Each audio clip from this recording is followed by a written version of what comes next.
Agora, Hawaikau e Karahinimu.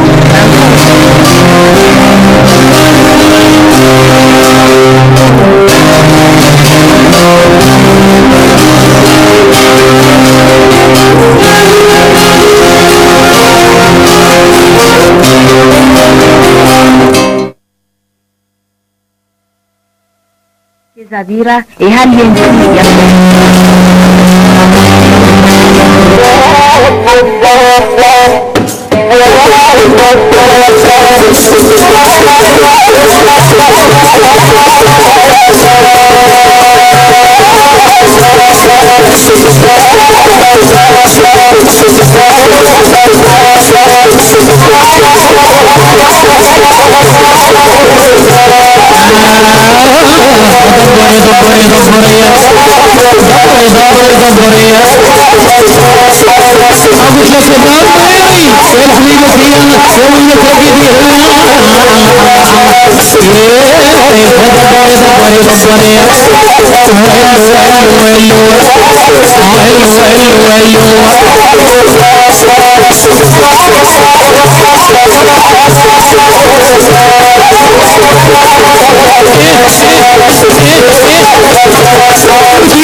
Quanti mai da dire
Adainuti faruditi sunanot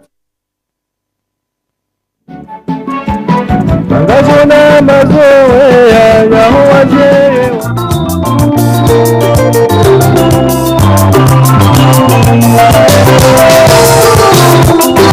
Si watu mama ya ngemkokoto ya mezi hasi lewa na watu si watu mama ya ngemkokoto ya mezi hasi lewa na watu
Washilizi watukufu Herode Galera salama na amani jua hanyu nyorushiliana 2000 wakati na unuo ranenda wasa 10:30 hata wasa 12 ulawana ne ze natija ikaundu rakanizo mfumo rakanio aninde mahadisi ikaundu rakanao mfumo rakanu alikari lalika mzungu hajabanu ikawo mzungu hii operasi mambo Didier Turke wahimru ikawo hawa hanyumba zilo ho mjini Moroni za nyumba hizo ngazi huzi wao wekari mpara wanaja kahweleza ze condition za namna ikamnu kutawa ule nyumba hiyo wandu rwalo wanzero walondani abo ngengari fikiri ukaya manyasi huo nikamia duka ujore jaiban lelo arjom nikamba wakati ili yatimizi za joka ndio yatukawa hiyamba mfumbili rakanio redunga mpango wa hatu yaba atabasa kumeno mja kamili kaisa kumeno mja kamiliha ngarjom nikane taarifa habari haruha kikomor joka utakelezi wa numa na mamesmer nami redunga yaba atabasa kumena mbili ndo jo timizo mpango wa hatu ama ulihondo wakati lono ndo hujuari mwambieni ukaya yakau na nasi Didier Turke hajabanu ngondo zahe ngarjom nikanize kordone zahe telefoni hahe kanga msisahao kanga mruhutajio ya msesu ala ya njorme biashara ngarjom nikane telefoni kaisaru waswili bashwa kajari waswili ikaitoka kajajasha ngarjom nikani zinatija za husu mawasiliano ya hae ngari profiteo wakati lono mnikaniza taarifa kabla raha wananyasi wajari kabiliban ndo mjuzani ukaya fundi Simba ikao ujulianiho kaya uonde fundi ulo haruma Le Rosier ngujuzo mihaji ikao ndo adungo wabali ya hondo maka nana wako moronsi pia ukaya ngena majilisi ya hahe kaya majilisi ya ngayo mfomonsi 18 avril ikao 2015 haruma safu karewa nusu ela sali yongba salle de Salimani ikao ngio 27 boulevard de la Révolution 13003 Marseille à côté de la place Kafo namrikao nganzo yendo haruma majlisi ya saidie le chama la tendelwa ni Simba ikao hambango juzo wa komoro ntsipo hususan ni ikao ya wanzo wa balia hondo haruma msafara wa Hijazi ukaya majlisi hayanu ngayo mfomonsi 18 avril abongena mhutajia wengi ilimo de masaidie le chama la fundi Simba ikao wahi hazale shahano hamjeni fule shambani shahano kabati mrulo hunu Marseille utujua fundi Simba abongerika unikane taarifa hiyo na mjuzanu kaya mkado bariza ubahu wa shabani ngodingohi vakansi andi sonuka timberi njau ulihondo wakati lononu wandu saujipania na hanzari mambieni ukahandani mkado bariza ubahu wande zilazido Muhammadu wangazijasha bakana nyasi wajabanu wajawa rambi ya mifumora kaniwa ila ukazabariza usemi safara ngajoka uhadisi wa mwezi wa Avril abunga wala wandu walo hunu walono watoweze taranena ukaya zebeika zitusiha wandu wangu msafara hondo masiwanende wa hadisi zenongo hizo abunga ina mrujoka ngemtezi na vurie ngujo ngajoni nikanusi kuwandu wajoka uroha mrajita yarishe mrewa dungeka mrujo shinda haundu kensi ya jado rema kabanga bandu kao esha haundu urema nazijoka za tilanziani abunge mjuzanuka upande wa usewa vacances wakati lononu ngamjuwao kaya namna misafara iliyo na zitambu za mbahizo ziliyo mashirika ikao ngamjuwao ka mreba izamba indo haruma meli oda haruma nsi hatu ngaishindo rongo mizimili uhonda miraru ngai wasuli hoko mor amungawe na mruhutajio kaya nganzo ya bahizemba hindu ya Paris wakati wa vacances hususan wakati wa hema shughuli na tayarishe wananyasa wale daula global ngawa yabo manyasa fan hajitayarisha na mfanye bei mahsusi ili wandu wende hawinji watekeleze wabehe zindu ikao wabazilo hiyo ngabo wandu kao kwa johi wabeha ili vakansi mraji ya ketranki mda sijonda hiyo nda kaiho hado mba ukabanke jaja ngabo ulihonde za tayarisho waskolilo wanama ikaundo ndungo ufanye mpangona mina owa isanga wan mwenye sigigina lindo waturu wa Suliban abonge mjani kama na mame simera jitekeleze na wanama ikaundo wa aloha studio. Marhaba mji Selbakari watukufu wa marengo ikao nyuhende na uredunga zelera ndazini wizo hamada hili za tekelezi wa vanu ibarnamaji hatu ngaendele yao na uba mnyezimungu ikenyu wandu ikao ndo mdio harumai malahu matukufu ya hanyu Gamjudu barnamaji njema ya hairi wa mjani Radio Galero mpango wa hatu mpango wa hanyu wa huwa Komor inshallah taala.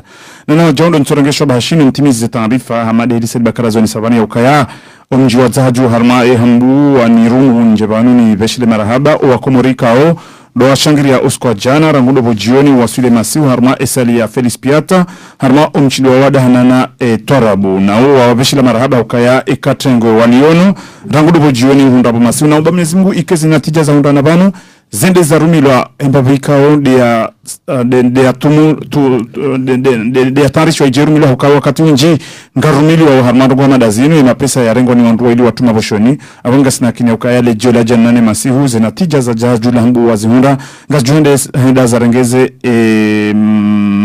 maendelo soni ya humji wa zaju nina wajaundo turengesho bahashini renge barnamajino Rishukurie na witamania wanduika undu wa junda au harma umraya wa Lerozier la Marambloina na Frevalo wasna udiwaza leza igalade ne karvukuru leza igalade nga mjodukuru mjazangu mama umara Madam Mohamed Abdillahi kao alhamdulillahi rabbil alamina ngemengoni wanduika uridunga haina usiku lera hamadazinu abangenga mjobe hazi anteni ho studio imanyasi zirari yarnika mna ipindi wa jimbo na hunu rejitanrisha ne barnamajatu zirari Mohamed Manswabu ngo rengomdo kabli ya rawu jarnika alejini.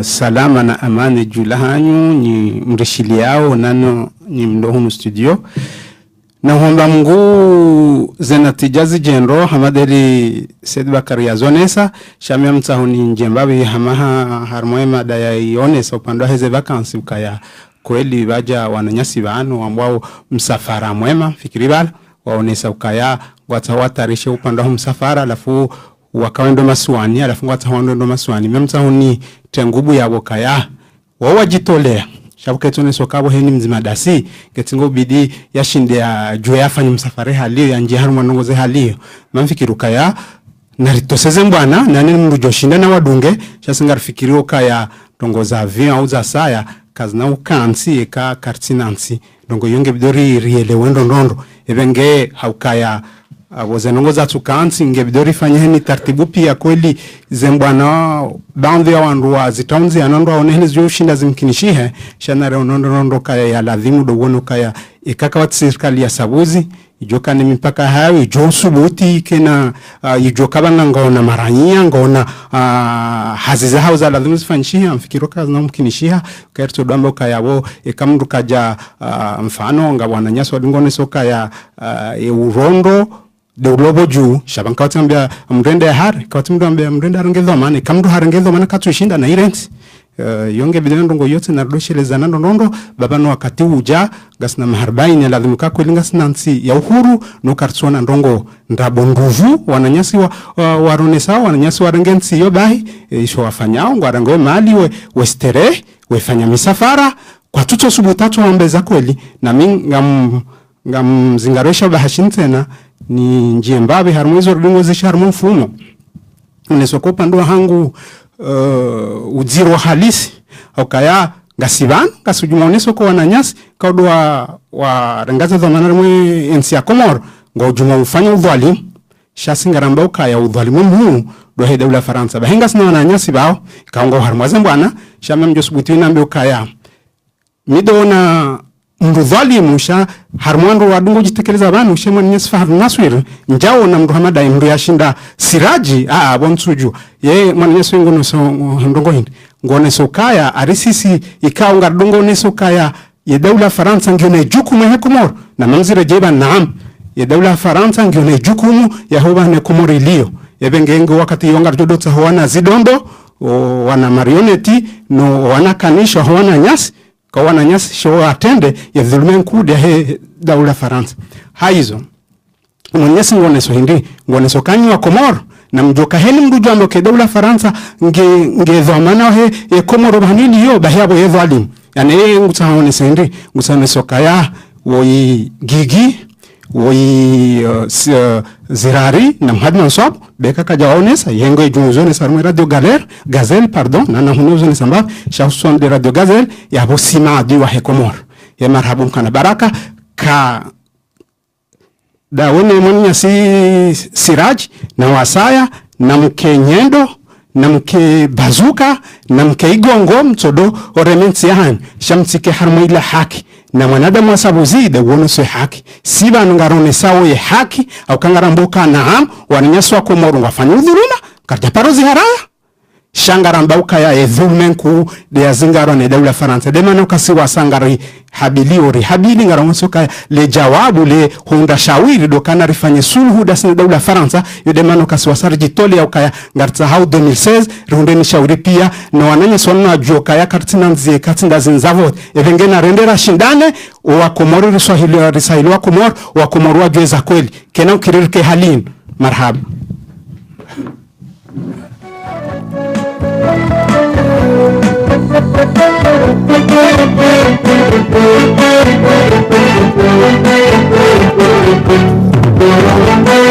Wasabuzi hutamani ionane mahala, wasabuzi hutamani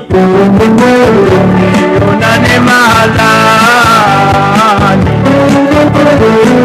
kawe na mihorohoni wanzo nite miononi, kawe na mihorohoni wanzo nite miononi, weti mdu wa balani narele usariani, weti mdu wa balani narele usariani, wasfiani mafiao itunge wabiazao, wasfiani mafiao itunge wabiazao, naopa wapotezao na damu wakipotao.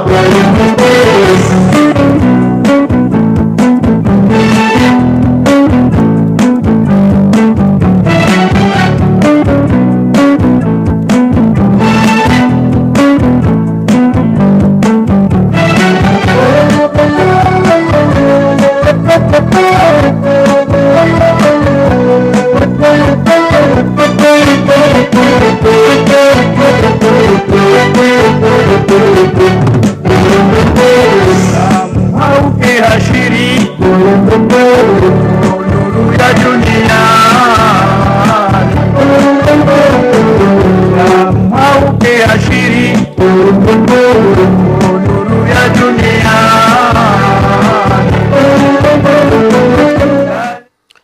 Chers auditeurs et auditrices de Radio Galère, nous vous saluons.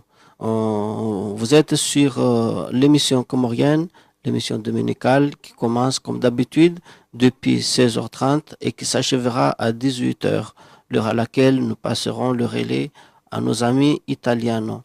Nous rappelons aujourd'hui, dimanche 29 mars, qu'il y a lieu des votes qui se déroulent ici en France et dans les autres pays départementaux, notamment les pays outre-mer.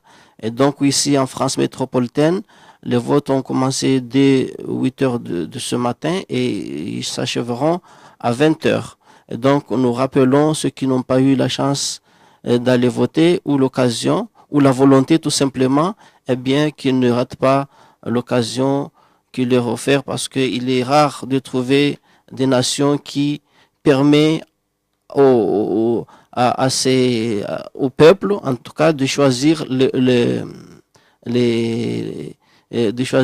dirigeants de leur peuple. Donc, vous ici en France, vous avez cette occasion, il ne faut pas les rater. Et donc, nous vous rappelons d'aller accomplir le devoir primaire d'un être humain, celui de choisir les élus qui doit amener le peuple et ainsi faire la gestion quotidienne de tous les jours.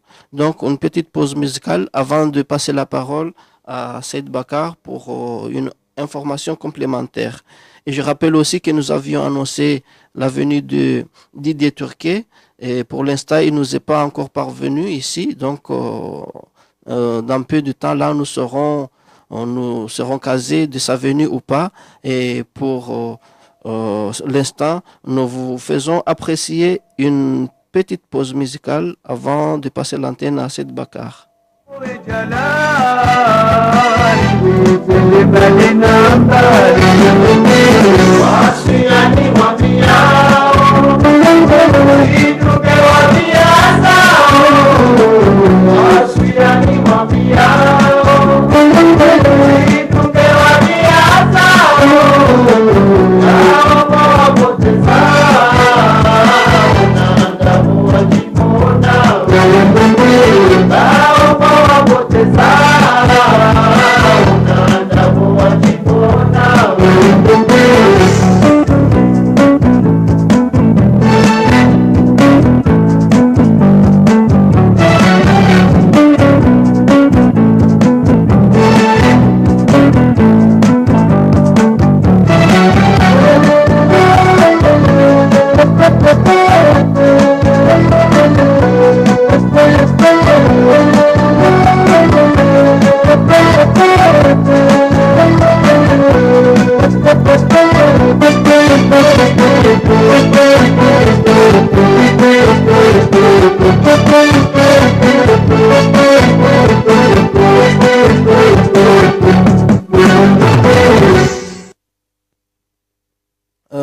Radio Galère sur 88.4 FM. Nous continuons le créneau des Comores. Dans quelques instants, nous ferons une petite récapitulation, disons, du déroulement de la séance d'aujourd'hui. Et donc, encore une fois, nous faisons apprécier les musiques venues de la Grande Comore. En attendant que Guigui s'installe, une petite pause musicale.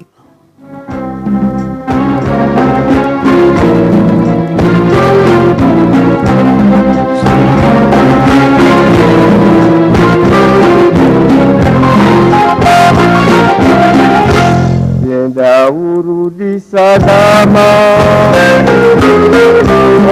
wangu mwana hatima nankubore kwahaku nabo kutina na wama ningawe daima matoni unihama Nanti Yesu wanidawa Nikitia shida zangu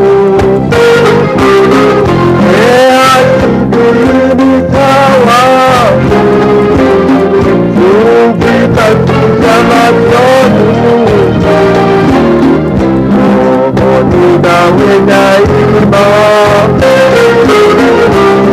matoni unihama nidawe daima matoni unihama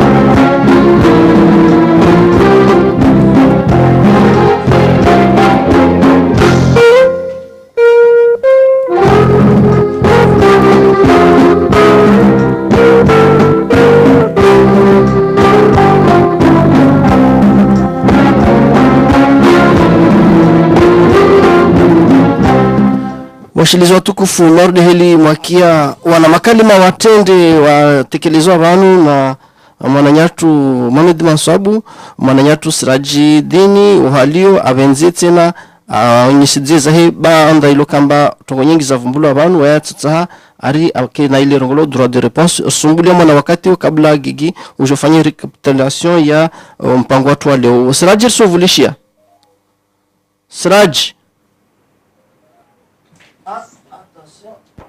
Pamoja na walio malagoni matukufu wavulishao zifikira za kakula mwana mkomora venza wensiahe minhum wami na fahar nena wanyumli hoho daika zifikira kuna pana fikira zaidi namna dunia na shankili katuzo watakaron sipia mbali fikiri namna sawa beka kuna patuka na fikira yahe na huona bahe de njema vavu ya stahiki nchini ni hukamba kena mastahi hal disiremo hadisi mtu asitumbulie mnyawesha ambakalma na shinamna la uhusuda la udhalimu la humpwasio bege simpwasio de mwenyewe urongo wa ikalima maana isenye samba wa mshashi wankili kasina nshirma ya uhadis harma chengwe ewa rishirongo baintiatu ina tabu mbili muhimu haswa leyandrani baika ya lawa mwenze isiribuwa mabezinsi pia maskini be ntugyarangamiza har mwenzi atu nisiriki ya ndongowe ambane de wantu bazimpesa de wantu wa uza urahia de wantu wa uza komor na wopia makomorien wala kawasi mzungu ashinda wafanya mzungu komor vavu na plis mkomorien vavu islavu wanirjoma rina gitati ya huveya nrani hatu ivorangalie vusingi handu ishbakajwa ndani ile namna waminsa honeleze ambavani kavasi mtu ahanao amba kavasi tambu ya mfaransa harma ya nsi ya Komor na hiyo lazima ujoma kakula nsi maskini hiyo tambishwa na nsi tajiri wanyawe nansi nilo mwasijia sorte zaidi ya wasi nisija bafuti hangamongo mara nyingi maana nishtumeni amba na ikazi za langu rongo la fuzuli mchombai kalima nishwe njibu marhaba minji mazao ufanya ikostamba hiyo de heleri fonctionner hunu haizo bomana nyatu tena kabla gigi tafadhali revolution tena mana nyatu bewo kaparzo hirabanu revolution mana pavizo tsare lidzezo beni yatu pia radio ini revolution mana nyasu luar moye telefone. Assalamu alaikum. Alaikum salam. Bon tikahanta ni education na jimobaili ya vira yavo yemruma hangu ne wanana warifanya hazibazina IDDA qui se connaissent ainsi que Marie, mon médecin. Je voulais insister encore au niveau des Comoriennes, surtout Comoriennes, parce qu'ils négligent beaucoup d'aller voter. Et je me suis renseigné pas mal avec des Comoriennes. Ah, je suis fatiguée, ça sert à rien, ça sert à rien. Et là, aujourd'hui, c'est le moment. Il faut les influencer, il faut les faire parler, parce qu'il n'est pas du tout trop tard. Parce qu'ils vont le regretter. On leur dit, ils ne changent pas, mais plus tard, ils vont avoir les conséquences. Merci beaucoup et je vous dédicace ces deux chansons à la Radio Gazelle ainsi que monsieur le directeur. Merci beaucoup et merci pour le rappel de disons de citoyens et de le droit d'aller voter et nous vous remercions beaucoup. C'est ce que nous avons fait appel tout à l'heure et nous ne manquerons pas à le réitérer tout à l'heure même à la fin de notre émission. Maintenant, nous passons le relais à notre cher frère Gigi Onamrongo.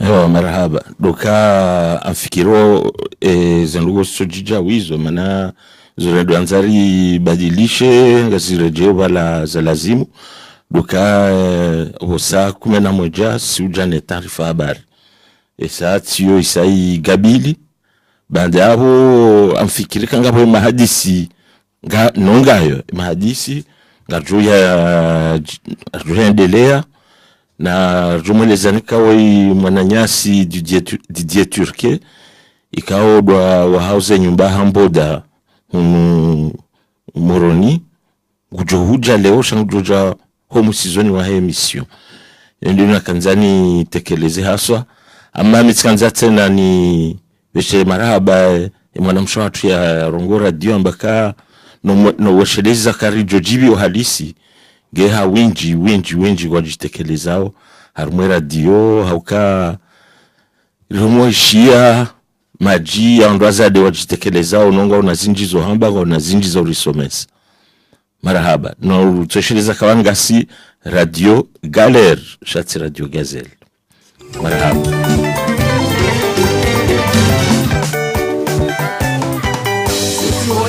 Amali sikinda fete ukatuwa mindu na miono mepe wanadamu tusizi wone raimona mnyatu raketira mtema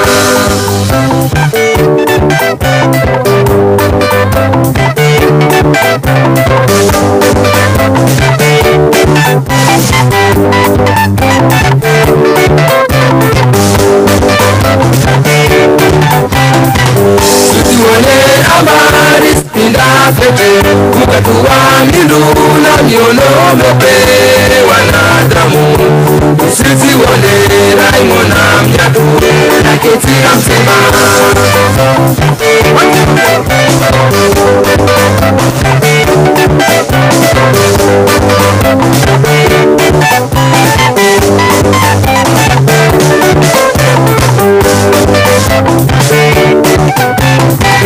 watu wanadamu wanabekaribia wawasalia.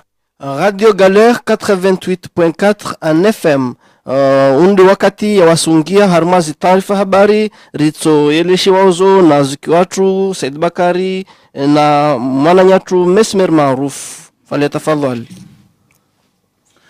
Marhaba minji washirizi watukufu wa Radio Galera, assalamu alaikum. Garju hadise tanfabari ya hatu haunji ambavi harma onkadi husu siasa. Haukabanu zamba uze voti za hima depite nane makonsei zikazakifu sha garju subitiranda ukaya ligugu ni hashakal jatiha.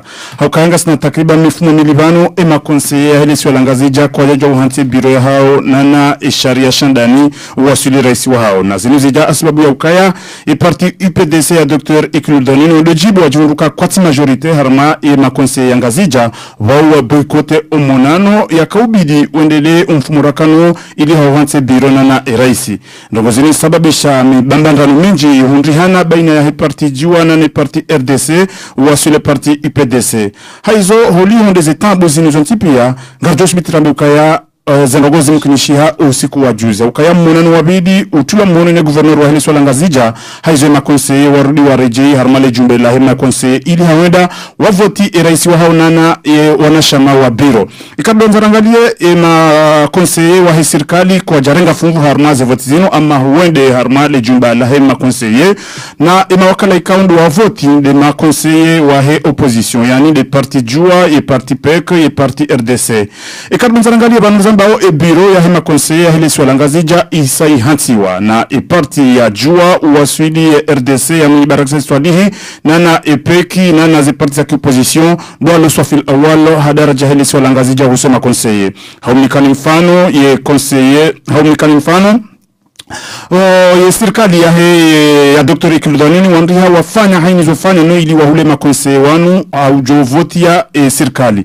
Haumikani mfano mfumurakano rumambia nukaya konseye wa mkabala wanguwengo haproposewa yaniki wa 20 millions de francs comorena na visa no ili yangarie makonseye serikali nezanugozino haziharaya.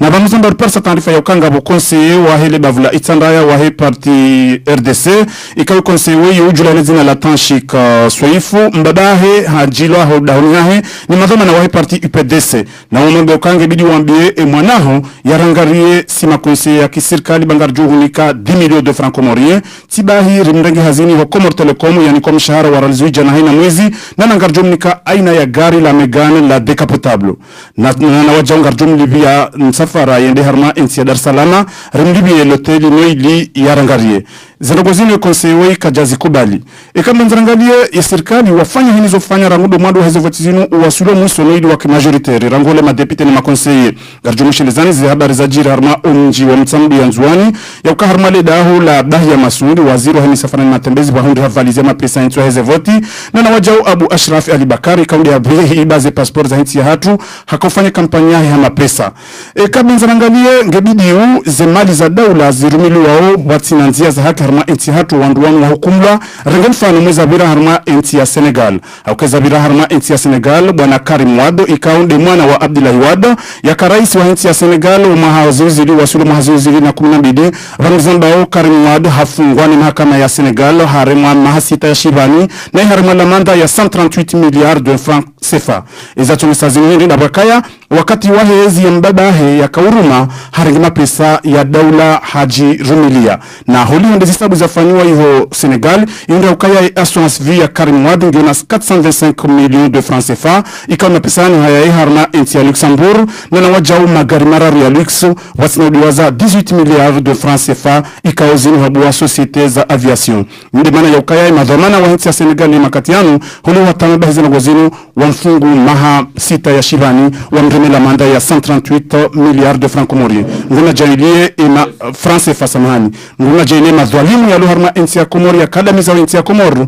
huenda usoniho wa hukumlwa hama wa hukumlwa iho Senegal kabla ranja kasi nikase Bakari Ondongonga mjumonisani baundu ya madzina ya hebiro ya hansi wa harma e conseil ya Ngazija ya ukaya iraisi hansi wa Yusuf Said Madi wa parti RDC ya mnibaraka Swalihi na wajao na madepite wararu wa karma makonseye wa rengo wa beha uho jumba la mawakala hadaraja liswa na Ngazija ngabo Abdallah Ahmed Musa wa RDC ngabo Sufian Msaidi wa parti Luja ngabo Said Abdou Ben Abdou wa parti RDC na wajao ngabo premier vice president hadaraja makonseye Ngazija ikao ya hansi wa yupora Ismail Msaidie wa parti Luja nana deuxième questeur bwana Ahmed Said Abdallah wa parti Luja wasna uliwaza troisième questeur ikao julele zina la Tanshik Suifu wa parti RDC. Haizo kabla rarja kardungu babu na babu za habari zihusu siasa ngarjota mugubanu Idris Bakari Nkendabi za habari za jiri harma insa kumor ngarjereje husu siasa marhaba. Yansiya tu bahamika ule ya waswili mwanadamu ngusikitiho mnguna ijailie zenogozino zibadilie au kasi ngikao zemba narakanizo ukawa na nkode za itsoni iyo manyasi mesimeri nguzijue na mna nkode za itsoni zikuwano uliondo wakati lulu mwanadamu Islamu mkomoro ngusubuti hara mwananya Islamu hitwa hamwale jukumu na singarijua upande wa Kiislamu ya mrujoka hari hitwa oba hamika unde hansiziwa uliondo wakati lulu mjuza mkaharumali wala nzuwa na mjini mtsamdu bajiri mharbati kao mharbati unujiri ya mrumena mrumshe ikawo mrumena mrumshe wei mrume para fazir na ulana za tabu za kimalahoni za umani baka umani kautume mpaka hili ya hate majirani wajuhawazi njia ukati haki wandu wake haruma umani wahe mnajara wai hata kileza ukaya kazina hisi zabanu habka avanu hata ijoho rabu masibu ya lelo Muhammad Yusufu nga mjomdanga shetosha ni mro hitwa yimkini habka wandu wakavu waishaza barizila wafikiru kazi la ndongo za malambe na zinanungo ikao hazipania ya jazifanya hafanya hadaza hata wandu wanja humsirini wasole ilaisha imumahi mwana mshawai haru hamsirini hanyamangu urengo zenkabwa ya bambe imkini hukaya ula mrohitwa hamjankanga haunguwa falasika hamruhuyo bonko miuju hafusiri plus wanadamu ikao waruha humsirini wasikitiha na itendo hamada shila sibasha kabjirisiwa shajirisiwa msirini hawone saukaya ulolo katilolo kabatsi rombi wala kabatsi ulole ya ukabano idi na kisila msirini na mleyo iwani saukaya warikao ulu waka mashahidi yabo warenge inisiativu wabiha wala mru wa rohitwa hata wa muhafu imkini habkaya wao ulolo katilolo kwa chujuma ani kwa japarisi wa ne mahakama na singa limwambia unuka imkinisha madziho yafanyike nswabili wanazijana wanu owaili sha mzima ngabwa watekeleza ukaya kejalazimu mwanadamu ya rohitwa woi ya hosiwa shangi lazimu ya tuziho na mnaino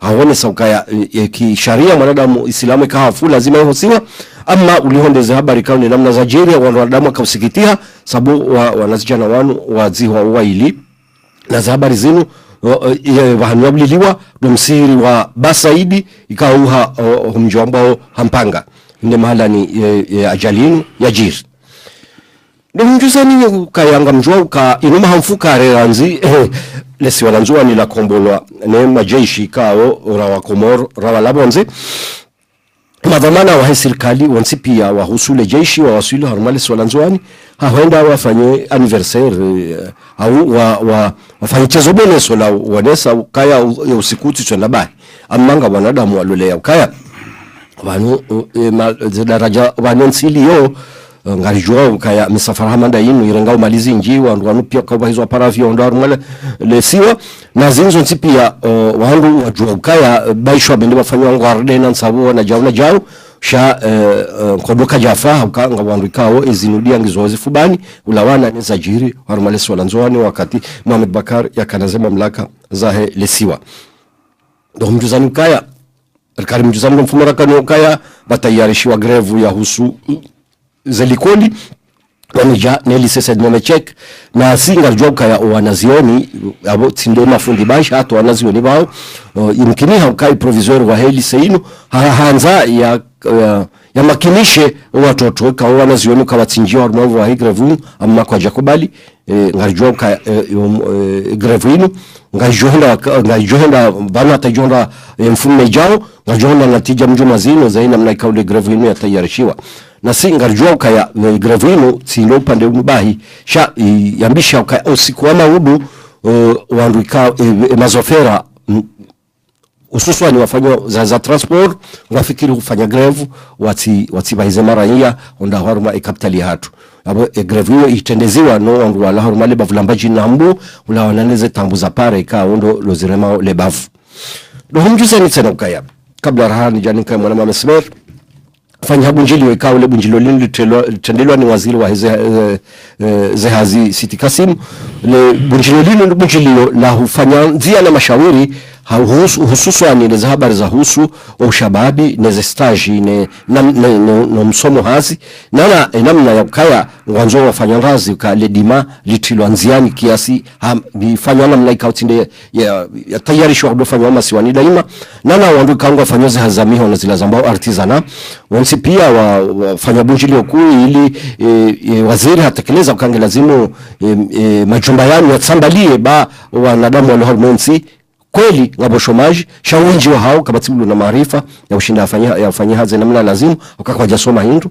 abonge ka zelikolisi nuzitsambaziwa waranua bavulonsi pia ngejwa mkinisha ukanga jwa bungu zambabi obure.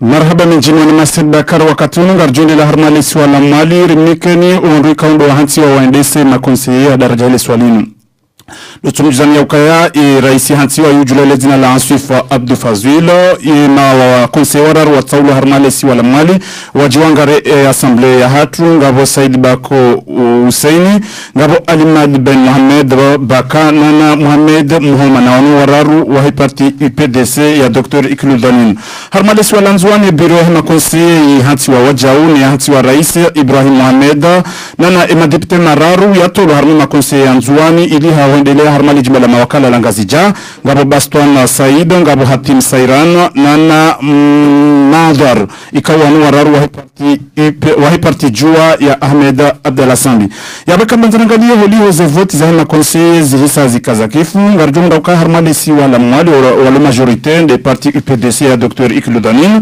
harmali si wala nzuani de parti jua ya Ahmed Abdallah Sambi harmali si wala ngazija de RDC ya Mwinyi Baraka Tsetswadihi nana wajau holiho de tambu za siasa za karma ensi hatu husu mwanti wa hema konseye Mwinyi Baraka Tsetswadihi gouverneur wa hile swala ngazija hafane mwana nene manotablu ya hile swala ngazija ili hahuja ya waleshe ze tambu zidiyo ya ngazija uhusu mwanti wa wahibiro hema konseye na harenge miadi ya ukaya mfumune ngujo pare makonseye waje haini wajuja ndo wajuhu hansi ya biro zendogozi zimkinishiha makonseye wa hiparti IPDC ya Dr. Iklu Danin wadi harmu mwananunu shakwa javoti haizo ze voti ziendelea harma makonseye ya he opposition na wajau Mwinyi Baraka Tsetswadihi riparsa habari ya ukaya usiku wa juzi haonana ni muhu wa daula Dr. Iklu Danin shaizala wana harmu mwananunu karjazi Paris na wajau Dr. Iklu Danin raisi wa jamhuri haonana na communauté international harma inti ya Komor ili haweleza ukaya ndrabo inti ya Komor kaitina tambu za kisiasa na zeronga jo wasudi daraja la dhina nda wakaya ima konsengo jo kantina na ima depute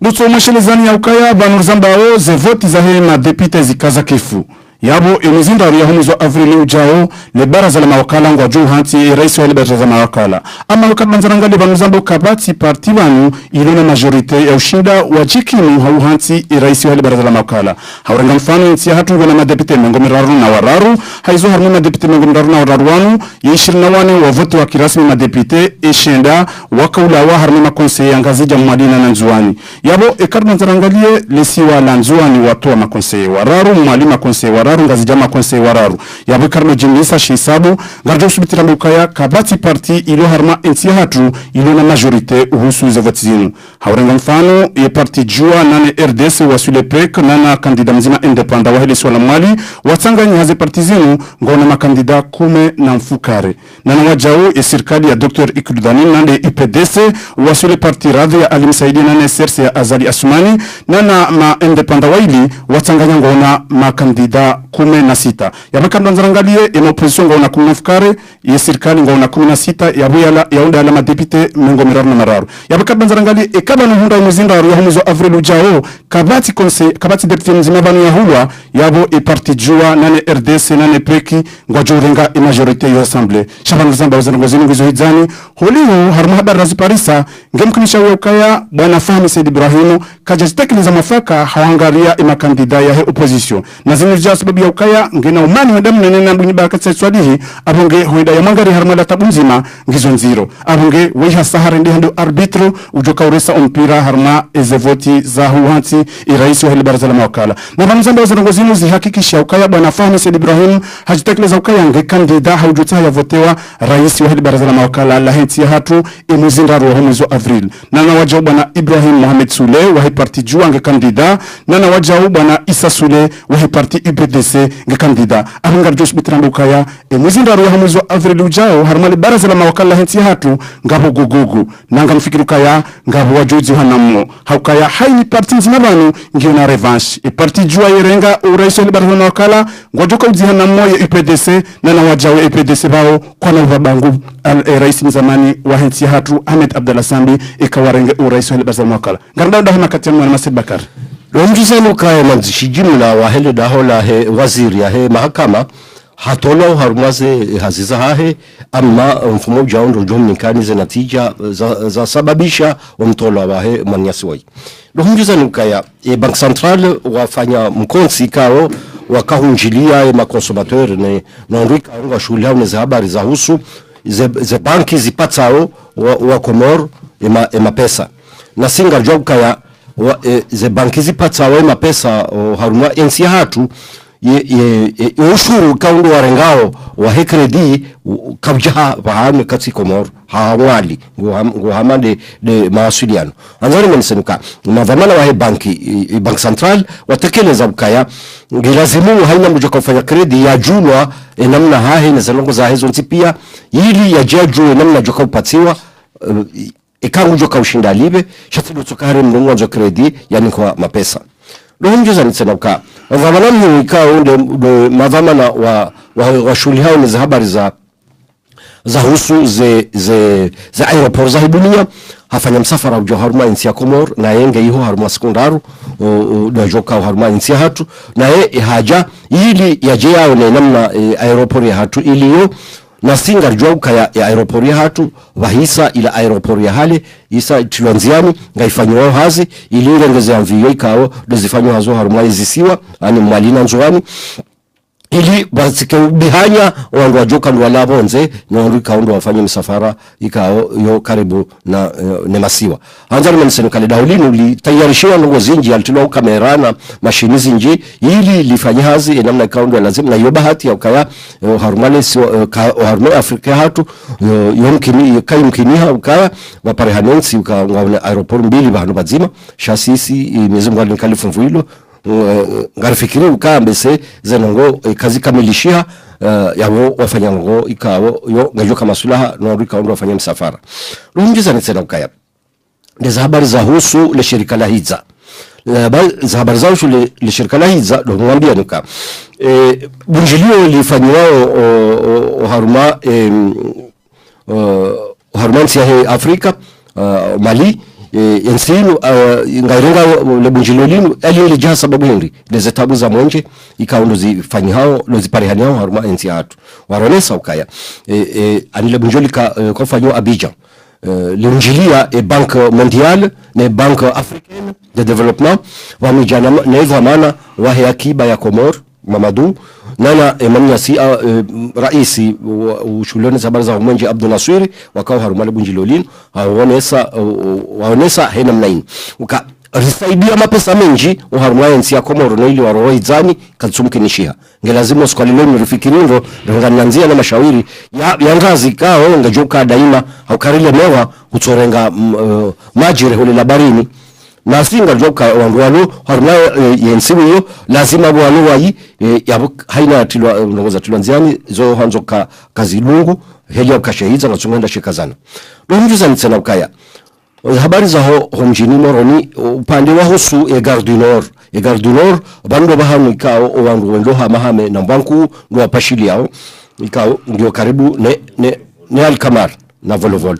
Hanzari mwambia dukaya madhamana ikao ndo waendisa magari yanu wafanyana namna ya ukaya kaitsi hamahale shaba haina shofera ujo kando ya tende ngutendezi wa usoni habahiza ngo wadunga habu wajobahiza uone saukaya ili batike muharubati haukaya wakati mkatujongo pashonda babi hena mnaikao ndo mruafu wao ne madi shofera no mjeza mtsena ukaya guverneur wa hili swala ngazija mbaraka hatoa msaada ikao unotiwa handani haukaya ngarjwa ukaya ekaho ndo mbahindu kajaparo diwaze tsandaya shudi wazo wabaki hanzari manisenukaya habatoa transformateur nana kablo za monje hazininka umji wa mbalini ya Hamamvu ikao wanruanu wa pasa guvernori kwa jasaza ukaya ulanane stabu ikaundu walonizo yaho wana hawa ikao ngaundu likoli mijinirwa jina au kakabati likoli homjini hunu ngarundo harumali swala maore do mjuza nukaya polisi ya Mamuzu ikao isa itartibisha namna ya hutsambaza mabuzi kao wakamfukare mabuzi wanu ikawa ni specialist ya howizi wa Parisa rezoinu wa itsambaza warengwa na singa joka ya haina joka mkinishiha huswe mahakama ya huswandu wanu zanonga joka kanziro kwa wanu wavunju nyumba zinji wa harmalisi wala maore ikawa lewainu ndo wanu wakahuparihaniha watsambaziwa. Marhaba minjisi Bakari Selena dakambili haujukaza kife tarafabari hatu haukayaye mruraka umlinda haisa waswili huliunga siarmalisi wala maore dusumanisani ya ukayawe mwezi wa utu wa muhazuzili na 11 harma umji wa banda ilenga bumeja na mtiti wa mbao isiaka yara lao hitwa na heka na umri wa mahamiraru na wanduika undo mra hitwa nde mzaze mnyumzana na mbabankabu wahe haizo za barizinu zende hata uskwa juzi imahakama ya halisi wala mali wa hukumu wanduika undo wenyu rahitwa imna mwanawei na uwafunga takriban maha 20 tiba haini mzima harumao harumala manda ya 2000 euro nena wajo haini mzima harumao haruhusiwa ya tuwe 1500 euro zinu zuhamba frais de justice na vanu zamba o imapesano ngajoni kwa imbaba mwenye uzaya imana woi haukaya hamzaya haranti mzaze hajaha loloa ni mrumba jina ikawi mrumba jina woi Kadafi Abudu hatangaya na mzaze mwenye uzaya imana woi haumra hitwa izo ndi sabari za jiri husuwe mahakamani nena wajo harumale shirika la uhuza ntohole la Komor Unikoru watu wa ibila ya huma haziuzi ilina 14 na wajifahari holi hazinjema waifanya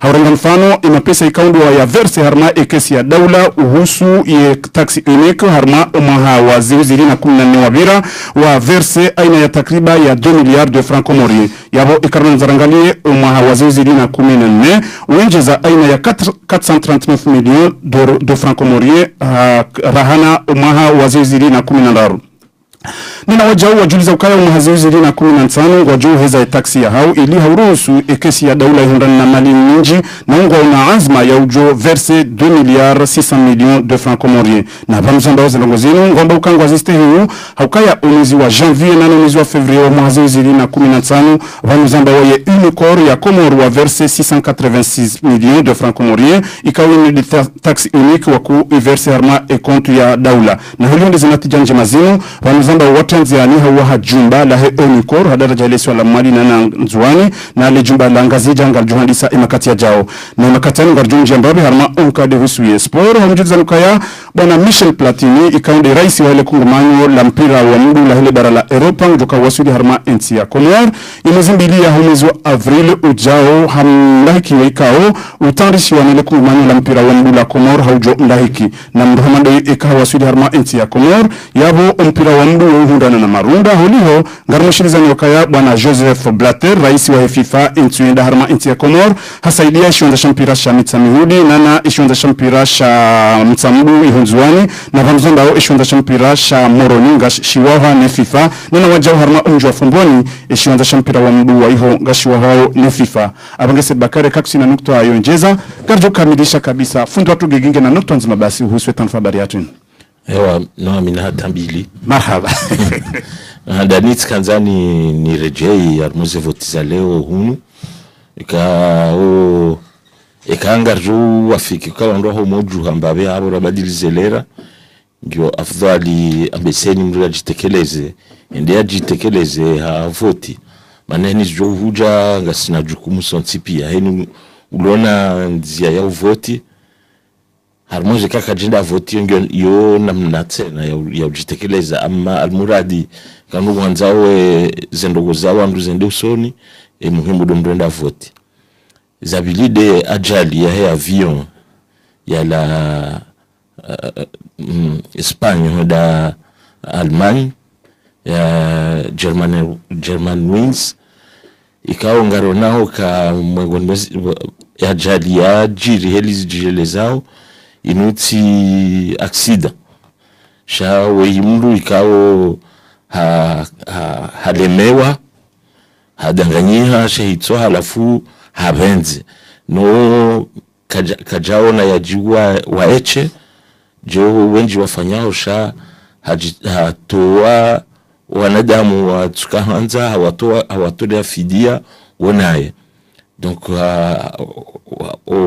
wafati unu wenji unu wanadamu wanu wa hini lwane maisha hao hizo nareleweka unumrahitswa urenga namna zinji na unumfano wasaya nukanuja rifanise neze bombu zitilo harmweze nseza saya almuradi wanadamu mungu wafao wenji duniani leo na hizo ujori yauni ne zihajali zijirio zinu alafu wenye radio wa kusudi ya wadoju ambabi zorambao donc tujanzani muda mshashi ntoeleza taarifa habari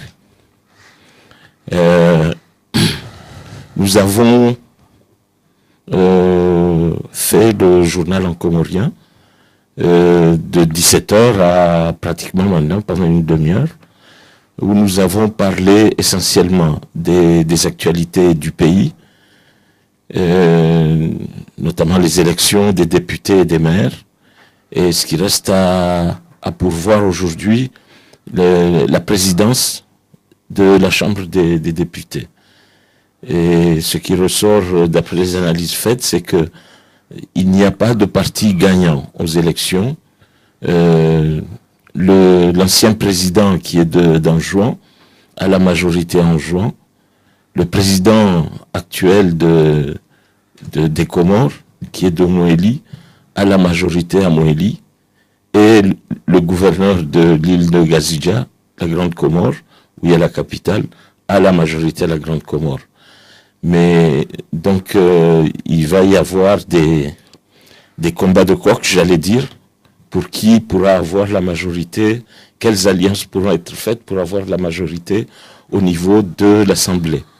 Et il semble que tous les moyens ont été utilisés pour essayer d'avoir une majorité, mais rien n'y a fait, notamment des moyens de corruption, et on sait que cette corruption, elle est partout, et que la lutte pour qu'il y ait pas que des élections, mais une conduite saine et honnête des affaires de l'État, elle n'est pas seulement en France, mais elle est aussi chez nous et partout où il y a pouvoir. Parce que où il y a pouvoir, il y a aussi corruption. Donc après, nous avons fait le tour des îles par les faits divers. Aussi bien à Moélie, à Anjouan, à Mayotte qu'à la Grande Comore. Mais les faits divers font ressortir beaucoup d'actes criminels tels qu'ils sont ressortis, dans les journaux comoriens. Il reste que on a parlé aussi de l'absence de l'électricité, de la pénurie en électricité qui est endémique, et la recherche de solutions. Ici, nous disons l'organisme qui gère la soif et l'obscurité, pour parler de l'organisme qui gère l'eau et l'électricité. Tellement les choses vont mal, et tellement et que c'est aussi endémique, et cela demande énormément d'investissements humains et d'investissements politiques, mais surtout d'être honnête pour gérer les affaires de la nation et non pas recourir seulement à s'enrichir tout seul. Voilà, si je résume un peu le journal, mais c'est un tour vraiment rapide. Maintenant, nous avons notre invité Didier Turquet qui est arrivé. Nous n'allons pas tarder à lui passer la parole pour qu'il termine l'émission qu'il avait faite il y a 2 semaines. Oui, une petite information, oui. tukanzani ni simbabi izo gigias tekeleza bani husunda nguo wa avion ya hunu Faransa ya ukaya ikadwa zarangani za ndongo kazi da haraka ukaya yemeni ya idango harmainti ya Komor hata juzi Aix-en-Provence demenia wakuruhusu wa verse bandu ya mapesa ili zifamiziyeshi na pamoja mbao wenye viwinu uhisa wakubali ya ukaya zifami de victime za huwa ndujana mkumtani wa dango harma ya viwinu ngwajo engamniziwa hini ndio nikwa 50,000 euro ili haulindia ya anketu mbavanijo kawaswidi na huliende za bada ziparsa ngamutini ya ukaya ye lishirika linu ngwajo uliba mapesa atumeshashi walio ya mvika udanguha sheika udanguha sababu ya ukaya emuru ya ibalia hafanya kusudi na wajau ngamundu wa idiwaza ukamuru hii handri hafanyo armaladi ya tibalia viwinu na hii ibalia abonge lazima niongeze funja tugiki marhaba. Oui, je rappelle, chers auditeurs, vous êtes sur Radio Galère 88.4 en FM. La radio aussi peut être suivie en RNT sur Canal 8 et vous pouvez aussi nous contacter sur le web www.radiogalère avec E à la fin.org. Et nous mettons place cette fois-ci Monsieur Sedbakar souhaite nous informer. Sedbakar, oui. Oui, nisikanza mjemba husuza habari za hizo voti za lelo ukaya nga rishemeza ukawanduende wa voti na voti inongio na wandu wengi watsoelewa faida hayo haungefanywa kwa hindini irudi tena ze biro de vote ikaonongo ndio voti tena ngabo yani yule malala ndio voti ya daima hubadiliwa ani ngabo mtihani mingi donc lazima jitihadi ndio afanye no ile sikebahi ani ngatsamba bakibahi ani ndio zisene uzisa hata no pariso bana lazima yajitakeleze. Oui, juste un petit récapitulation pour justement le déroulement des votes ici en France. Saïd Bakar a voulu aussi rappeler que pour des raisons de redécoupage des circonscriptions, il est très difficile pour des gens qui sont pas assez courageux justement pour aller voter, et donc il faut employer un petit peu de force justement pour rechercher le bureau de vote justement qui est réservé ou qui permet à la personne pour aller voter, pour accomplir ce devoir-là. Et maintenant, nous laissons place à notre représentant de Hamboda, résidence Le Paradis comorien, c'est le directeur général commercial Didier Turquet. Je laisse ce parti à Monsieur Guigui qui va commencer à entamer cette partie avec Didier Turquet. Bien, la dernière fois que nous nous sommes rencontrés, beaucoup de questions étaient ouvertes. Nous n'avions pas eu le temps ni les moyens de répondre. Et il semble que aujourd'hui vous soyez venus avec 2 nouvelles propositions liées à la manière d'acquérir les maisons et les appartements chez Hamboda. Donc nous serions heureux d'apprendre un peu quelle est la nouvelle situation. Depuis maintenant 15 jours, comme je vous l'avais dit, on a planché sur des solutions financières compte tenu du fait que les banques françaises ne souhaitent pas prêter aux Comoriens de la diaspora de l'argent pour une acquisition étrangère et que les banques comoriennes aujourd'hui ont des taux exorbitants qui sont aux alentours de 9%. Et surtout, c'est sur des durées très courtes, qui en général n'excèdent pas 7 ans. Donc, compte tenu de cette problématique, la société qui fait donc le promoteur fait aujourd'hui une proposition annexe qui s'appelle une location-vente. Hein, je vous explique comment ça fonctionne. Hein, c'est un peu comme un crédit bail quand vous achetez une voiture. En définitive, vous allez dans la location-vente, c'est vous faites un apport de 40% de la somme, c'est-à-dire environ, suivant les modèles, entre 25 et 33 000 euros.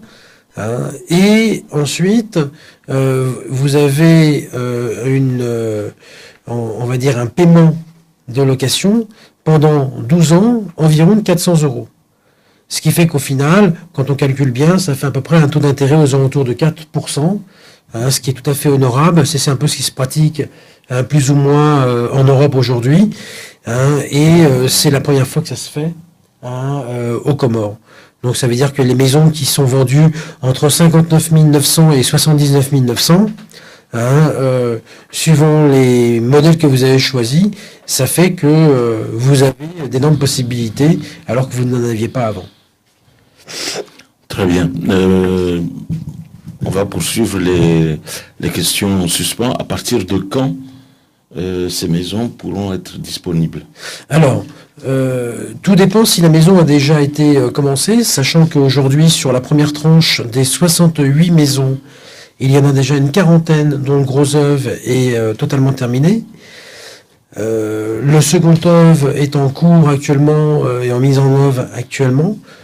On va dire qu'entre le moment où il y a une signature et le moment où il y a une livraison, c'est prévu sur 12 mois. Je vous rappelle que ce sont des maisons qui sont faites entièrement d'une manière traditionnelle et par conséquent, ces maisons qui sont des maisons duplex, maintenant elles sont toutes maisons uniques. Ça veut dire que avant elles étaient jumelées, maintenant elles sont toutes uniques. On va dire que le promoteur s'est véritablement adapté aux demandes. Donc, il faut environ compter une douzaine de mois après la signature. D'accord. Les facilités de paiement, est-ce qu'on peut acheter il y a plusieurs façons. Est-ce qu'on peut prétendre acheter, par exemple, si on a les moyens, acheter sans emprunter? Est-ce que cette voie-là est possible? Alors, évidemment, tout dépend de la possibilité des gens. On va dire que l'acte de propriété final sera au bout des 12 ans. Pour une location-vente. 12 mois. Non. 12 ans. 12 ans, quand on prend la solution, c'est... si vous faites une location-vente, à la fin des 12 années, vous êtes propriétaire à 100%. D'accord?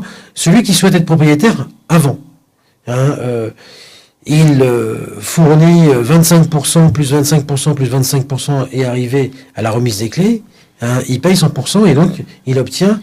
il a la possibilité ensuite de prendre ce bien et de le revendre. Je vous rappelle, il est à lui. Il fait ce qu'il veut. Il a le terrain, il a la maison, c'est à lui. Il est propriétaire à 100%. Donc ça veut dire qu'aujourd'hui, la personne après qui souhaite revendre ce bien, il en fait ce qu'il veut. C'est à lui. Sachant que, comme tout le monde le sait, le terrain dans le coin de Malozini a pris déjà trois fois sa valeur en quelques mois. Je pense que les gens qui ont déjà fait l'acquisition d'une maison de Bona, surtout dans les premiers tarifs, ils ont fait une très bonne affaire. Aujourd'hui, il y a encore des bonnes affaires à faire parce que on va envoyer un mailing des nouvelles propositions cette semaine et par conséquent, vous verrez qu'il y a des très très bonnes affaires encore à faire. Moi, je conseille vivement aux gens de prendre des positions très rapidement parce que je pense que le promoteur ne pourra pas tenir comme ça financièrement très longtemps. Donc ça veut dire qu'il y a de vraies opportunités et maintenant à des tarifs qui sont vraiment des tarifs, c'est incomparable, ça n'existe pas aujourd'hui aux Comores. Moi, je voulais poser une question. La première fois que vous vous êtes exprimé ici, vous nous avez fait comprendre qu'il y a une possibilité, disons, d'alimenter en énergie solaire et que on sait que ici, à la Grande Comore, c'est une complexe qui se trouve à Malozini, mais sur les autres îles, et si quelqu'un est possesseur d'un terrain, qui lui souhaite bâtir sur son terrain propre, est-ce qu'il y a une possibilité pour que cela se fasse? Alors, aujourd'hui, le promoteur souhaite véritablement se concentrer sur les résidences en Boda. Il est vrai que nous avons énormément de demandes comme la vôtre, et jusqu'à maintenant, on les décline. Pourquoi? Parce qu'on veut se concentrer sur la qualité des maisons, des résidences en Boda. On ne peut pas s'éparpiller, aller à droite, à gauche, faire des maisons. On va dire que pour l'instant, c'est comme ça. On ne dit pas qu'on n'y pense pas. Très prochainement, on va essayer de trouver une solution pour justement répondre à la problématique d'avoir des chantiers qu'on dit sérieux. Par ailleurs, quand on parle de problème de la Mamoué, pour parler que d'elle, qui a ces énormes difficultés financières, les résidences en Boda, nous, on va faire une centrale de panneaux solaires pour alimenter les maisons. Alors, c'est ce qui est prévu. Il y a eu plusieurs études qui ont été faites, notamment celles par des ingénieurs indiens, si mes souvenirs sont bons, qui proposaient des solutions. On attendait, nous, un petit peu de voir qu'est-ce qui allait fonctionner le mieux pour prendre une décision en relation avec ça. Mais dans tous les cas, deux choses. Nous serons autonomes en termes d'énergie électrique et nous serons autonomes en termes d'énergie d'eau. D'eau, tout simplement. Tout ce qui est eau, on a un château d'eau qui est prévu. Nous avons un téléspectateur qui souhaitait vous poser... L'auditeur. Un auditeur, j'allais dire. Excusez-moi, nous avons un auditeur qui souhaitait vous poser une question. Je vous en prie, monsieur. Oui, Ursungawi Wushiliao. Allô, on vous écoute. Allô, on vous écoute. Voilà, c'est ça que je voulais de poser la question. Oui, allô. Mais on vous entend mal, monsieur. Excusez-nous, on vous entend pas bien. La question, on a du mal à vous entendre. Alors, monsieur, ça va? Oui, allez-y, continue. La question que je voulais poser, monsieur, là, voilà, c'est ça, il y a là, c'est important, là, parce que ils disent qu'ils font une proposition pour, voilà, une location de vente. Il est dit que ça va durer 10 ans. Mais le problème, c'est que de poser c'est juste pour nous, parce qu'on a des problèmes pour l'assurance. Excusez-nous, monsieur, on a du mal à vous entendre, ça ne sert à rien. Je vais répondre. Oui. Bon, Guigui va terminer la question, on l'a compris, parce qu'on a l'habitude de vous entendre, mais on a vraiment du mal à vous entendre et que la question, on va le reprendre. Oui. C'est sur les 12 ans. Mais en fait, je crois que la question qu'il n'a pas comprise, c'est que la maison finie, on y habite pendant les 12 ans et on paye un loyer de 400 € tous les mois pendant 12 ans. Et au bout des 12 ans, la maison nous appartient. Mais c'est 12 ans où on habite dans la maison. C'est pas une maison qui va mettre 12 ans à être construite. Voilà la clarification que je voulais apporter. Est-ce que tu as compris? Est-ce que tu es satisfait de la réponse? Allô? Oui, est-ce que tu as compris? C'était la question? Bon, excusez-nous. Bon, Seyd Bakar, vous avez une question à poser? Oui, mais moi j'ai voulu savoir que point de vue appartements qui se font là-bas au Comores pour vendre, n'avez-vous jamais eu l'intention de vendre des terrains et tout nu? Non. Nous, aujourd'hui, on est sur un terrain de 16 hectares. Ces 16 hectares, il y a une zone avec en tout 225 villas environ. Et ensuite, il y a une vingtaine de petits immeubles qui vont entourer, on va dire, les maisons. Tout ça est en bord de mer et dans un endroit protégé où on veut vraiment se concentrer pour que ce que l'on propose aujourd'hui soit d'une très bonne qualité.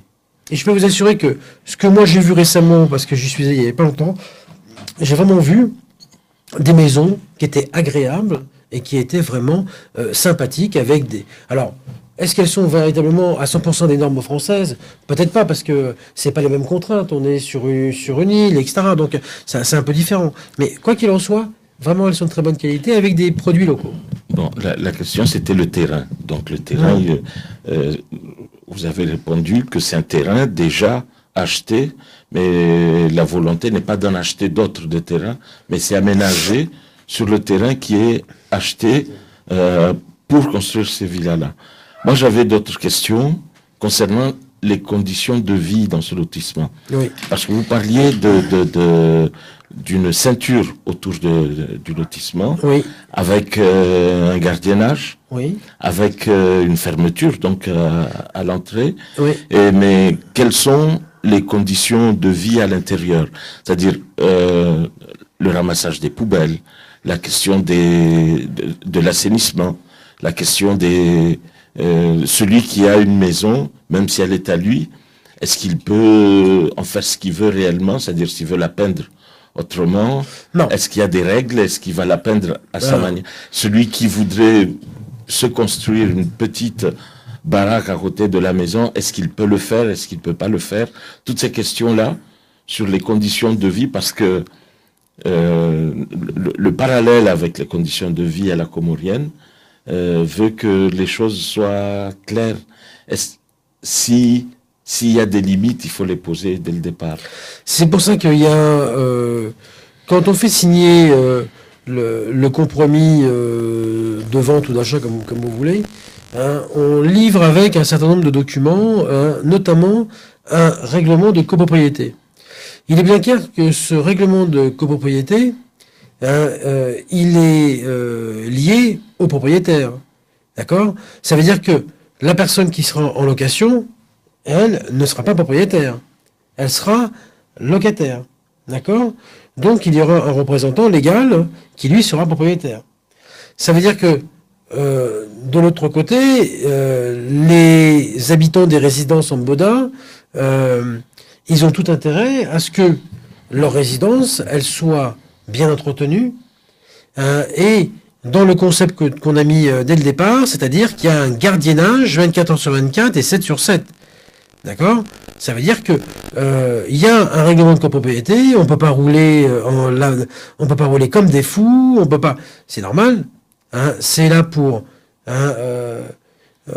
amener, c'est vraiment un havre de paix et de nouvelle vie avec des gens qui doivent bien s'entendre. Donc il est bien clair qu'il y a un règlement de copropriété et les gens devront s'y tenir. Il n'est pas question de voir une maison d'une autre couleur qu'elle a été prévue. Hein, c'est un concept novateur, mais on ne peut pas faire tout et n'importe quoi dans les résidences en Bodin, c'est bien clair. Je le dis, c'est bien clair. C'est la volonté d'ailleurs des Comoriens qui sont aujourd'hui acquéreurs. Ils apprécient le concept parce que justement, il y a une rigueur. Et si ensuite les Comoriens, parce qu'ils seront libres de faire ce qu'ils veulent, si les propriétaires veulent véritablement changer le règlement de copropriété, ça sera de leur responsabilité. Donc, cela va amener nécessairement des charges de gardiennage, d'assainissement, de ramassage des poubelles, de surveillance. Qui paye ces charges? C'est bien évidemment les copropriétaires qui seront amenés à payer ces charges. Comme dans toute copropriété, les gens payent les charges. En France, dans les règlements de copropriété, quand il y a du nettoyage, les copropriétaires payent des charges. C'est la même chose. Il n'y a pas de différence. On n'est pas on est dans un système qui est extrêmement simple. Il va y avoir une piscine, il va y avoir un cadre sportif, il va y avoir des aménagements. Il est clair que il va y avoir des rues avec des éclairages. Ces éclairages, il est bien clair, ce sont les habitants de la région Bodin qui devront les payer. Maintenant, compte tenu du nombre et compte tenu, je pense que les charges seront très faibles. Je pense qu'elles feront peut-être entre 50 et 80 ou 100 euros maximum. Je dis bien maximum par mois. Je dirais peut-être plutôt 50 euros. Après, vous savez, les gens, ils doivent avoir des responsabilités. Hein. C'est à eux de faire en sorte que les résidences Amboda soient comme on les a conçus, c'est-à-dire un havre de paix et de bonheur. Hein, si on a fait protéger cet ensemble, c'est pour que les propriétaires puissent partir de chez eux quasiment en laissant les clés sur la porte, sans avoir le souci qu'ils vont être volés ou cambriolés. D'accord. Et le rapport avec les autorités comoriennes, c'est-à-dire entre la résidence et les autorités comoriennes, il va y avoir une taxe d'habitation, il va y avoir des impôts locaux, il va y avoir... Mais, alors, bon, il va y avoir à Malodini, c'est fait partie de la commune d'Iconi. Iconi, il y a, je crois, là, un nouveau maire qui s'est suite aux élections. Donc, c'est lui qui a la responsabilité. Aujourd'hui, en tant que maire, il est très fier de voir chez lui arriver les résidences Amboda et tout le projet dans son ensemble. C'est un projet d'avenir, c'est un projet pour les Comores, c'est fait par des Comoriens, avec des Comoriens et pour des Comoriens. Et enfin, quelque chose qui va ouvrir un peu les esprits sur d'autres possibilités. On espère que l'exemple de résidence Amboda va se multiplier dans toutes les îles. Et que, enfin, il va y avoir une rigueur dans les travaux. Des nouvelles maisons. J'espère aussi qu'on pourra répondre prochainement à toutes les demandes que je reçois régulièrement sur j'ai un terrain, est-ce que vous voulez me fabriquer les maisons de chez vous, elles me plaisent, mais j'aimerais poser cette maison-là sur mon terrain, dans mon village. On espère pouvoir répondre prochainement à cette demande parce que très souvent elle revient. Moi de mon côté, je voudrais savoir au sujet du premier rapport. Par rapport à la situation de la personne, ou c'est vous que vous définissez exactement? L'apport il est simple. Suivant, on va prendre un exemple concret, si vous voulez bien. Guy, on a encore un peu de temps ou... Oui. Ouais, d'accord. On a 5 minutes. D'accord, donc je vais essayer d'être très bref. On va prendre un exemple d'une maison qui coûte 59 900. D'accord, le premier prix aujourd'hui des résidences. Donc on va arrondir à 60 000. Si vous avez 12 000 euros, vous pourrez déjà avoir l'apport pour créer notre contrat. D'accord? Ensuite, vous avez 12 mois avant la livraison pour donner 12 000 euros. Ce qui fera en tout, comme je l'ai dit tout à l'heure, 40%. Ensuite, à partir du moment où on a signé le contrat, il y a 400 euros. Il y a 400 euros de loyer qui démarre. D'accord? C'est très simple. Et ça, ensuite, sur 12 ans. Si, par exemple, vous avez, pour X raisons, envie d'arrêter le crédit et d'arrêter la location. C'est un exemple. Faut bien comprendre que c'est un contrat sur 12 ans. Si vous le cassez avant, vous risquez de tout perdre. Ça, c'est une première chose. Mais par contre, il y a une chose que vous devez aussi bien comprendre, c'est que jusqu'à maintenant, il n'y a pas eu. Il n'y a pas. C'est pas qu'il n'y a pas eu. Il n'y a pas de crédit à 4%. Ça n'existe pas aujourd'hui aux Comores. Il faut juste savoir que la Banque centrale comorienne impose ses taux de crédit aux autres banques. Et ils sont déjà de 6,5 ou 7%. D'accord? Même plus. Je parle des taux minimums qui sont aujourd'hui imposés de la Banque centrale vers toutes les banques comoriennes. Donc ça veut dire que le fait d'avoir fait un système, de trouver un système comme ça, c'est un vrai risque, mais en même temps, c'est une vraie opportunité qui n'existait pas.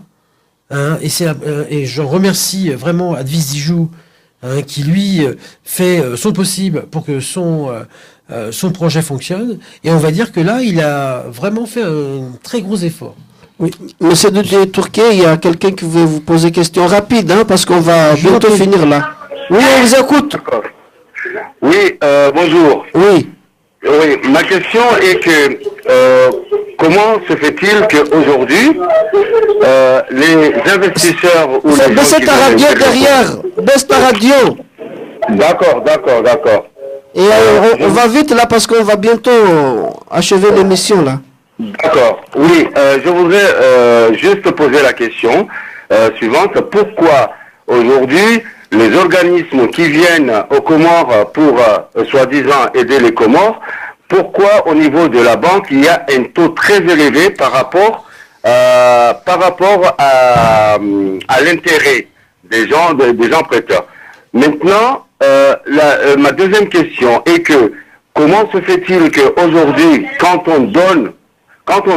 on construit des maisons ou quand on construit par exemple les hôpitaux, aujourd'hui on demande à ce que les bailleurs ou les investisseurs louent pendant 12 ans aux personnes, sachant très bien que c'est comme exactement une voiture qui est usée, et on leur donne à ses clients, et tout en sachant que au bout de 12 ans ou au bout de 15 ans, le bien est détérioré. Pourquoi ils ne peuvent pas réduire ce délai de revendre ce bien-là au peuple comorien, tout en sachant que ce peuple-là est en train de souffrir, donc soit on aide, soit on n'aide pas. Et d'autant plus que c'est nos terrains qui sont en train de bénéficier. Voilà, ce sont mes questions. Merci pour la question. Merci. En réalité, je vais vous répondre. Vous avez posé plusieurs questions dans la banque. Déjà pour commencer, la banque. Moi, je ne suis pas un financier et j'ai pas des notions économiques suffisamment importantes pour pouvoir répondre à votre question. Ce que je sais, c'est que la Banque centrale comorienne, c'est elle qui a le diapason, c'est elle qui impose ses règles au reste des banques. Et dans tous les cas, les crédits sont environ de 7,5%, ce qu'elle impose. Donc, ça veut dire que la banque elle-même, elle se prend un petit pourcentage, et c'est comme ça qu'on se retrouve à 9%. Ça, c'est la première chose. Deuxième réponse que je peux vous apporter, c'est que en définitive, vous le prenez sur l'allocation en me disant oui, mais alors on est en location et à la fin on aura des ruines. En gros, c'est un peu ce qui était un vieux slogan des années 70 concernant un système qu'on avait pour les maisons de vacances. C'était Pierre et Vacances qui faisait ça, si mes souvenirs sont bons.